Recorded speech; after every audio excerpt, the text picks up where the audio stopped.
Take a look at this article from a recent issue of Science News, September 29th, and it says how an ancient monster galaxy fueled furious star formation, a frenzied star formation, and they've got all of this interesting stuff talking about how quickly that galaxy formed stars. I wonder why they thought so.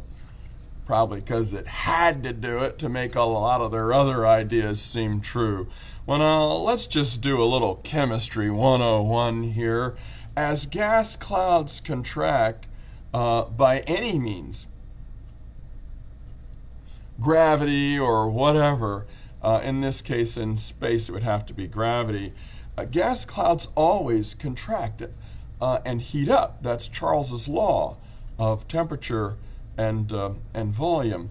And so we do have, with all that we know about gases, which we discovered about 200 years ago, and they have never proven to be wrong, Charles's law, Boyle's law, the combined gas law, Gay-Lussac's law, the ideal gas equation, all these things have been proven over and over and over again. As long as you use Kelvin temperatures, those work perfectly every time.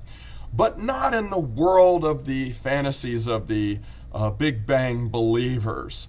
You see, in their mind, gravity, the weakest force in the universe, can just overcome that expansion that gases always feel, even though it's hundreds of times more powerful than gravity, that gravity can still somehow overcome that and squeeze a gas cloud down into a hot ball so hot, 1,000,000 degrees, that fusion reactions will spontaneously occur.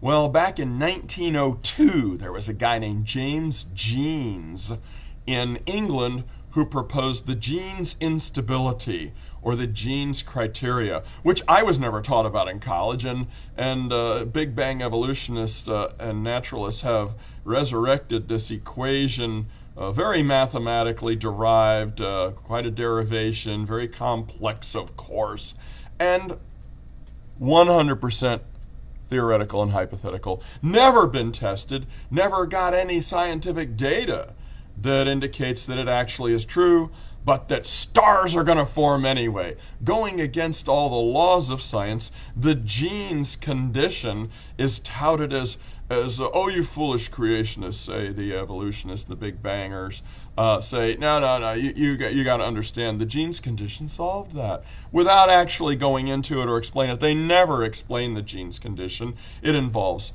density of the gas cloud, the mass of the gas cloud, the gravity forces, the temperature, and they're saying there's this sweet spot in there somewhere where the pressure, the temperature, everything happening is just right for a gas cloud to violate all the other known laws of gases, and the Jeans condition, which is completely hypothesis, says that stars can form from clouds of gas in space. We have never actually observed any star ignite its fusion reactions out in space, even though we are keeping track of many, many nebulae where supposedly thousands and thousands of stars are forming. And we would have to have like 10,000 stars forming a day out in the visible known galaxies, and we've never seen one in all the years. And oh, don't worry, like those missing link fossils, the evolutionists are scouring the skies nightly,